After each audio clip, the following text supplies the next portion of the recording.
Dear Kuya Poy, magandang araw po. At ganun din sa maraming nakikinig sa inyong programang Heart to Heart dito sa True FM. Ako po si Fiona, 32 years old mula dito sa Malvar, Batangas. Didiretsuhin ko na po kayo. Bago ko maging partner ang karelasyon ko ngayon na si Kevin, ay college sweethearts talaga kami. Noon nga pong nagsisimula pa lamang kami ni Kevin, we built plans, yung business, condo, even dreaming of our own family one day. Pero alam mo, Kuya Poy, habang lumalalim at tumatagal yung relationship namin, ay para bang mas lumalayo kami sa isa't isa ni Kevin.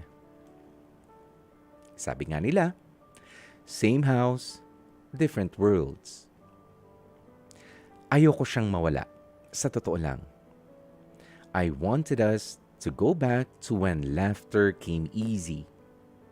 When I didn't have to schedule our conversations. I wanted to save what we had. Kahit na piraso na lang nung dati na meron kami. Pero Kuya Poy, papaano mo nga ba aayusin ang isang relasyon kung pareho na kayong pagod? Every talk became a debate. Every silence became a wall. Mahal pa rin namin ang isa't isa, pero hindi na kami marunong magpahinga sa isa't isa. One night, habang tahimik kaming kumakain ni Kevin, sabi ko, pwede bang wag muna tayong maghiwalay? Magpahinga lang muna tayo. Alam mo, Kuya Poy, ang sagot niya? Tumango lang siya. Yes, teary-eyed. Sabay sabing, kung meant pa tayo, kahit anong pahinga, we'll still come back to each other. That night, for the first time, natulog kaming magkahiwalay. Ramdam ko yung bigat.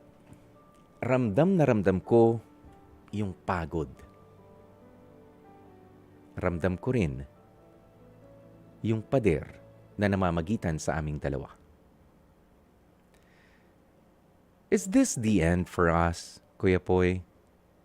Kaming nasa iisang bubong nga pero parang ang layo na namin sa isa't isa. Hindi ko na siya kilala. Nakalimutan niya na rin yata kung sino ako. Sobrang layo na. Kung mag-usap man kami ay sobrang nagkakainitan lang kami. Puro debate. Hindi ko na alam kung kaya pa nga ba itong maibalik sa dati. Valid nga ba ang nararamdaman ko ngayon, Kuya Poy? Sana ay masagot mo at ng mga tagapakinig ninyo sa Heart to Heart. Kaya sumulat din po ako sa inyong programa para sa pag-asang malinawan ang problemang araw-araw na lamang na nagpapaiyak sa akin. Hoping na mabasa po ninyo at matulungan nyo nga po ang sitwasyon namin ni Kevin. More power pa po sa inyong programang H2H. Lubos na gumagalang, Fiona. Napakinggan nga po natin sa ating Dear Kuya Poy ang kwentong ibinahagi ni Fiona kung saan nga po ay parang nawawala na siya Opo, nawawala na siya sa kanilang relasyon.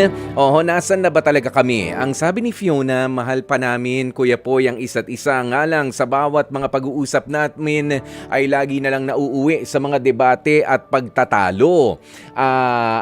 Hindi na matapos-tapos yung mga problema. At kapag natigil naman sila sa pag-aaway, ang sobrang katahimikan din daw ay parang nagiging pader na wala ng pakialaman talaga sa kanilang dalawa. Isang sitwasyon na para bang ala ng lasa. Pero sabi nga rin ni Fiona, sila ay high school. High school sweethearts o college sweethearts. Magpasa hanggang ngayon na sila nga ay 32 years old na. Mula college hanggang ngayon magkasama na at nasa ilalim na rin, naninirahan sa ilalim ng iisang bubong.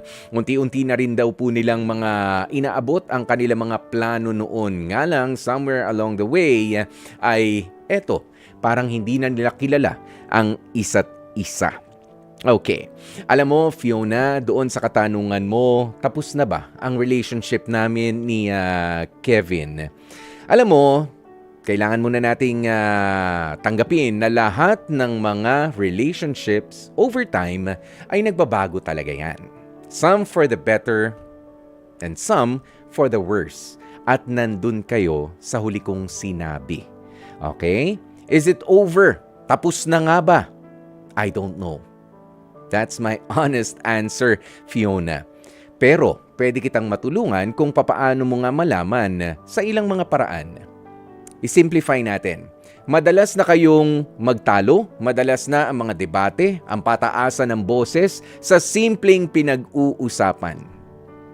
Ang tanong, wala ba talagang gustong magbigay? Wala ba talagang gustong makinig? At patapusin muna ang kanyang kausap. Kahit sinong mga nag-uusap, kung lahat ay gusto magsalita, wala nang gustong makinig, tapos na yan. Hindi magkakaroon ng magandang deal dyan. Okay? Kaya sagutin mo yan, yes or no. Fiona, ikaw ba kaya mo makinig muna sa kanya? O si Kevin ba? Pwede rin makinig muna sa'yo. Kung parehas kayong sabay magsasalita, walang matatapos dyan. Tapos na ang relationship nyo kung ganon. At isa pa, mahal nyo pa nga ba talaga ang isa't isa? Kasama ang imperfections ng bawat isa? O ayaw nyo lang na maghiwalay dahil meron na kayong mga mutual investments? 'Di ba? Mga material na bagay na nai-invest. Nakabili na ba kayo ng inyong mga sasakyan? Meron na ba kayong business na nira-run nyo together? Mag-business partners na lamang kayo pero hindi na kayo real life romantically involved partners. 'Di ba? Nangyayari yan eh.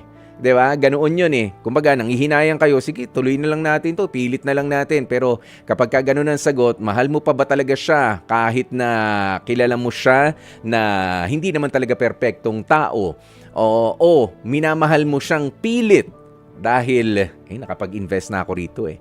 Kapag ka naghiwalay kami, matindi-tinding pagkayanig. Maghihiwalay, sayang naman yung business, sayang naman yung ininvest namin, sayang naman yung bahay, sayang naman yung, di ba? Kung dahil na lang sa mga material na bagay, kaya ka nananatili sa isang relationship na yan, that's not love anymore. Tama na. Pagpahingahin nyo na yung mga sarili ninyo. Isa sa mga nakakapagdulot talaga ng matinding pagod ay yung pinipilit mo na kumbinsihin ang sarili mo na mahal mo pa siya pero wala na talaga.